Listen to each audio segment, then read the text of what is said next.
points, 260 yards, couple of touchdowns. I think Tennessee just surprised some people in general, especially against that Kansas City defense, which, if you based off of last year, was good. I'm already going, man, I think I picked this is one of those last year's, not this year's situations with the Kansas City defense. But Jake Locker, what do you think about him? Is he a number one quarterback option, a number two quarterback option for guys? Where are you at with him?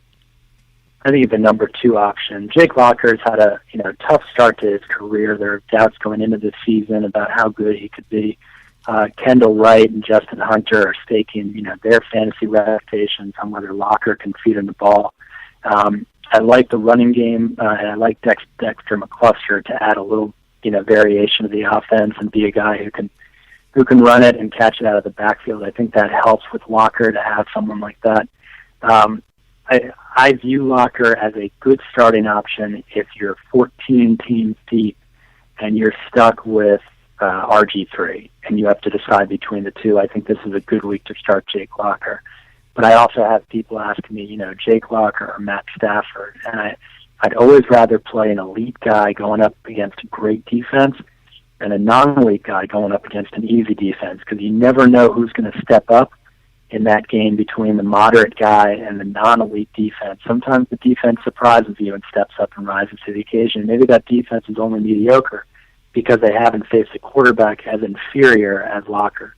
So I'm thinking Locker could be good for about 220 yards and 2 scores, but I don't see him getting any more than that.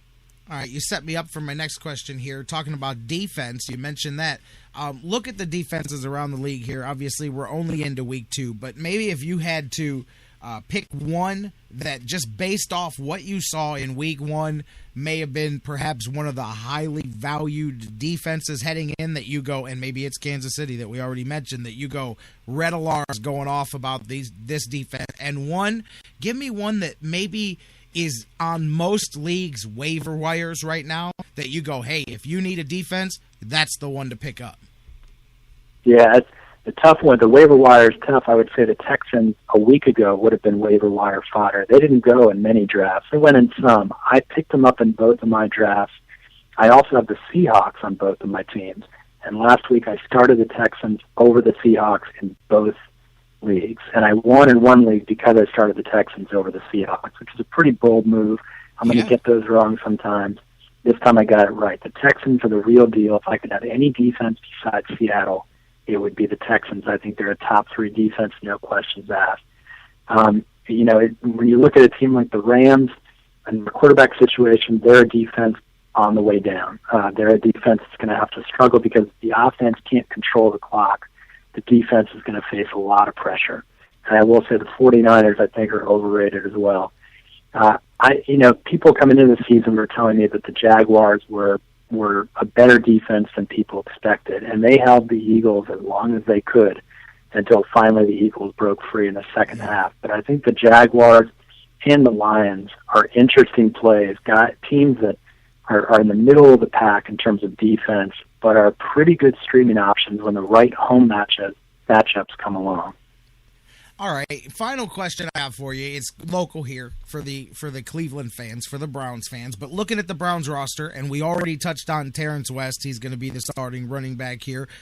Crowell may have some, especially if you've got West and you can handcuff them together. That may not be a bad idea because, as we saw last week, West did the heavy lifting. Crowell took him in for the touchdown both times. So if you had the two of them together, you'd be looking pretty good right there. But outside of the running backs, any Browns players that are going to be, that would be good plays this week against a New Orleans defense that's ranked very low, just like the Browns. Anybody that you would play? I've had a couple of conversations with folks on Twitter who talking about Andrew Hopkins. They're a big believer in the former Bengal and believe that he's the only guy now with if Jordan Cameron sits who's going to be catching the ball. And I don't deny the fact that Hopkins might be the guy.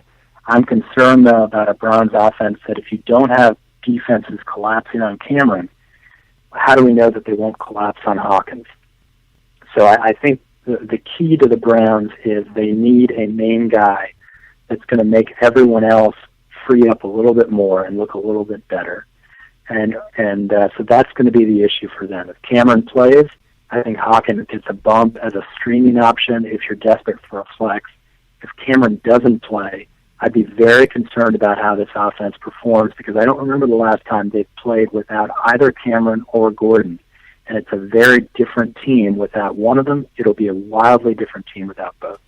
And obviously going to be another high-scoring offense that the defense faces, even though I do think that the Browns' defense down the season will have some games. There's going to be a couple of big fantasy games, I think, for that defense, especially when they play some of the teams when you get past this tough start to the season. But I don't think this week is it. This is not the week to start your Browns defense, I don't think, against the Saints, just because it's going to be a high volume passing attack. Even if you stop them, there's going to be times that they still rack up the yards on you. I don't know. What do you think? I agree with you 100% on that. All right, so there we go. And I don't know, anything else? We touched on a lot. I know you come into this with your notes. Is there anything that we didn't touch on that you've got circled? Hey, you got to play this guy, go sign this guy, sit this guy. Anything else you got? I'll make a brief comment and say there's 3 running backs people need to be aware might not be starting by mid-season. This is my assessment. Some of it is based on preseason analysis. Some of it based on the first week. I don't believe in Toby Gerhardt. I don't believe in Ben Tate. And I don't believe in Maurice Jones-Drew. So for listeners out there who have come around to the same way of thinking, trust your judgment, and try to trade those guys as soon as you can. You're not going to get much better value later this season when the younger guys playing behind them start coming up and getting more carries. You're killing me, man. Listen, stop to the man wrong with Maurice Jones-Drew. And if anybody in our fantasy league would like to discuss a trade, I would be willing to talk to you about that. Do not listen to what this man just said. There is nothing wrong with Maurice Jones-Drew. Other than that, I completely agree with you, man. I meant Darren McFadden. That's what he meant. That's what he meant there, man. I'm like, come on, man. I'm trying to speak, man. So he's out there. Hey, I got it wrong, so don't worry. There we go. But you know what? I'll give you credit. Based on the first week of the season, I think you damn sure got Matt Ryan right. I think that you were right that he is going to have a bounce-back season. I don't know if it's top 4, but he's going to be right there for sure. I think you were definitely on with that one. Thanks, Eric. Well, you have a good week, and good luck this week. Absolutely. BJ Rudell, have a good one, my man. He's with us every Thursday. Fantasy Football for Winners. You guys can tweet with him at BJ Rudell. It's that simple. Ask him your questions. Hey, I'm telling you, before your game, tweet him. Say, BJ, do I start this guy, start that guy? He'll give you his advice, just like he does each and every Thursday right here on the show. All right, guys, you know what? I don't even have any more breaks to take because everything got all moved around earlier. We've already taken all of our breaks, so we're gonna call it a day right out of this. Of course, let me go around and get a recap here. Looking at the Indians game, unless sometimes this thing does not refresh itself right. That's why I always say I think I've got the score. 8-1 Indians is what I'm looking at here as the Tribe poured it on early, and the pitching has continued to hold up. Corey Kluber, 7 innings pitched. He's given up 3 hits, just 1 earned run, no walks, as usual. 6 strikeouts right now. Corey Kluber appears that he has bounced back in his last couple of starts here from that little bit of a rough stretch. It's amazing. You go look at it. It's like 3 starts where he gives up 3 or 4 runs, and we call that a rough stretch. But anyways, Corey Kluber doing the Corey Kluber thing, and the Indians well on their way to victory here in game number 1. Game number 2 scheduled to start 3:35 this afternoon, and the Indians will pick up that matchup with the Twins from last night. House and Alasko will get back on the mound and go at it tonight, and the Tribe, as we said with Mike earlier, they've got to sweep this. They're well on their way to taking care of the first part of that. They've got to take care of the rest of that business this afternoon. Tomorrow, we will be recapping the doubleheader, breaking it down, and setting the stage for the big road series. I mean, seriously, we can have fun, talk Team of Destiny. We can talk about winning and losing and bandwagons and all of that.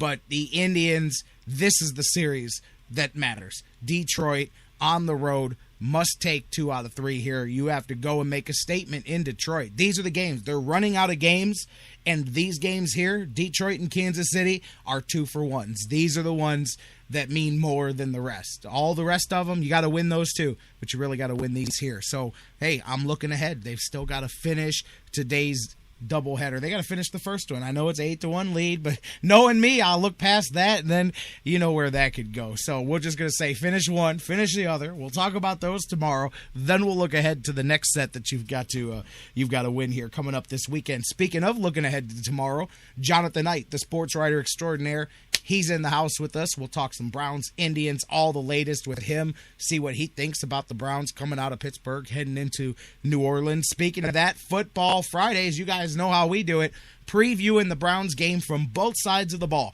That means Jeff Gorman from Browns101.com. He's with us as he always is on Fridays with the scouting report of the opponent. That means this week he breaks down the New Orleans Saints and lets you know what the Browns have to deal with. Not like we don't know, but what they've got to do, who you've got to watch out for. Looking forward to Jeff Gorman with his scouting report on the New Orleans Saints. Ryan Ruiz from the Inscriber, he takes the opposite side. He brings you each week his 3 dog bones to victory. What things the Browns have to do to have a chance to win that week's games. Looking forward to both of those guys, Jonathan Knight, everybody being in the house tomorrow. We're going to set the stage for the weekend. We'll preview the Browns, preview the Buckeyes, preview the Indians and the Tigers. I'll give you guys the scoops. I've got another high school football game tomorrow night. We've got Eastlake North and Garfield. I'll be on the radio doing that. Give you all the details on that and more, guys. So you know how we end it. We're coming back tomorrow, and we want you to do it too. Same bad time, same bad channel, baby, right here across the Sports Fix Radio Network. Enjoy a double dose of Indians. You guys are almost done with the first one. Go Tribe. Come on back tomorrow and talk to us, baby. Let's do it. The Friday thing. End the week with us live right here on the Sports Fix. Until then, we love you, Cleveland. Have a great night, and we'll see you tomorrow right here on the Sports Fix.